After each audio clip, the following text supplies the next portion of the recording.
ಒಂದಷ್ಟೇ ಉಪಯೋಗ. ಈಗ ನೋಡಿ, ಹಳ್ಳಿಲಿ ಉದಾಹರಣೆ ಹೇಳೋದಾದರೆ, ಈಗ ಒಂದು ಮಳೆಗಾಲದ ಸೀಸನ್ನು. ಈ ಮಳೆಗಾಲದ ಸೀಸನ್ನಲ್ಲಿ ತೋಟದ ಕೆಲಸಗಳಿಗೆ ಮೊದಲೆಲ್ಲ ನನಗೆ ಗೊತ್ತಿದ್ದ ಹಾಗೆ ಕತ್ತದ್ದು ಅಂದರೆ ತೆಂಗಿನ ನಾರಿಂದ ಉಪಯೋಗಿಸಿದಂಥ ದಾರ ಉಪಯೋಗಿಸ್ತಾ ಇದ್ದರು, ಹಗ್ಗಗಳನ್ನು ಉಪಯೋಗಿಸ್ತಾ ಇದ್ದರು. ಅಥವಾ ಅಲ್ಲೇ ಸಿಗುವಂಥ ಬೈನೆ ಮರದವನ್ನು ಕಡಿದ್ಬಿಟ್ಟು ಅದರೊಳಗೆ ಹಗ್ಗ ಮಾಡೋದು, ಅಥವಾ ಅದೂ ಇಲ್ಲ ಅಂತಂದರೆ ಸೆಣಬು. ಇವೆಲ್ಲ ಮಣ್ಣಲ್ಲಿ ಮಣ್ಣಾಗಿ ಗೊಬ್ಬರ ಆಗಿ ಹೋಗುವಂಥ ವಸ್ತುಗಳು. ಆದರೆ ಇವತ್ತಿನ ದಿವಸ ಅವನ್ನೆಲ್ಲ ಪ್ಲ್ಯಾಸ್ಟಿಕ್ ದಾರಗಳು ಒಕ್ಕರಿಸ್ಕೊಂಡ್ಬಿಟ್ಟಿದೆ. ಎಲ್ಲದಕ್ಕೂ ಪ್ಲ್ಯಾಸ್ಟಿಕ್. ನೋಡಿ, ಬೇಕಾದರೆ ಅವರು ಅಡಿಕೆ ಮರಕ್ಕೆ ಇವನ್ನು ಎಲೆ ಬಳ್ಳಿಗೆ ಅಥವಾ ಮೆಣಸಿನಕಾಳು ಬಳ್ಳಿಗೆ ಸುತ್ತೋದು ಪ್ಲ್ಯಾಸ್ಟಿಕ್ ದಾರ. ಕೊನೆಗೆ ಮೇಲೆ ಅವರು ಕಟ್ಟುವಂಥದ್ದು ಏನಾದರೂ ಇದ್ದರೆ ಅದು ಪ್ಲ್ಯಾಸ್ಟಿಕ್ ದಾರ. ಅದು ಬೇಡ ಹೋಗಲಿ, ಮನೆಯಲ್ಲಿ ಬೇಲಿಗೆ ಕಟ್ಟೋದು ಸಹಿತ ಪ್ಲ್ಯಾಸ್ಟಿಕ್ ದಾರ.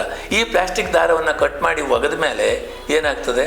ಅದು ಗೊಬ್ಬರ ಆಗೋದಿಲ್ಲ, ಮಣ್ಣಿಗೆ ಮಣ್ಣು ಆಗೋದೇ ಇಲ್ಲ, ಕರಗೋದೇ ಇಲ್ಲ. ಶತಮಾನಗಳು ಬೇಕು. ಮೊದಲು ಆಗಿರಲಿಲ್ಲ. ಒಂದು ಸೀಸನ್ ಮುಗೀತು ಅಂದರೆ ಮುಂದಿನ ಸೀಸನ್ ಒಳಗಡೆ ಅದು ಯಾವುದು ಎಂಥದ್ದು ಕಾಣಿಸ್ತಾನೇ ಇರಲಿಲ್ಲ ಭೂಮಿಲಿ. ಎಲ್ಲ ಮಣ್ಣಿಗೆ ಮಣ್ಣಾಗಿ ಗೊಬ್ಬರ ಆಗಿ ಹೋಗ್ತಾ ಇತ್ತು. ಆದರೆ ಇವತ್ತು ಆಗಿಲ್ಲ. ಅದೇ ರೀತಿಯಾಗಿ ನೋಡಿ, ಈಗ ಬಹುಶಃ ಬೇಸಿಗೆಯಲ್ಲಿ ಒಂದು ತಿಂಗಳ ಹಿಂದೆ ಒಂದು ಕಾರ್ಯಕ್ರಮಕ್ಕೆ ಹೋಗಿದ್ದೆ. ಗೋರ ಹಳ್ಳಿ. ಆ ಹಳ್ಳಿಲಿ ಎಲ್ಲಿ ನೋಡಿದ್ರೆ ಅಲ್ಲಿ ಕುಡಿಲಿಕ್ಕೆ ಪ್ಲ್ಯಾಸ್ಟಿಕ್ ಬಾಟ್ಲುಗಳನ್ನ ಕೊಟ್ಟಿದ್ದಾರೆ. ನನಗೆ ನೋಡಿ ಬೇಜಾರಾಗೋಯ್ತು. ಏನು ಇಷ್ಟೊಂದು ಪ್ಲ್ಯಾಸ್ಟಿಕ್ ಯಾಕೆ ಉಪಯೋಗಿಸ್ತಾರೆ? ಅದು ಹಳ್ಳಿ ಜನ ಎಲ್ಲ ಮೊದಲು ನೀರು ಕುಡಿಲೇ ಇಲ್ವಾ?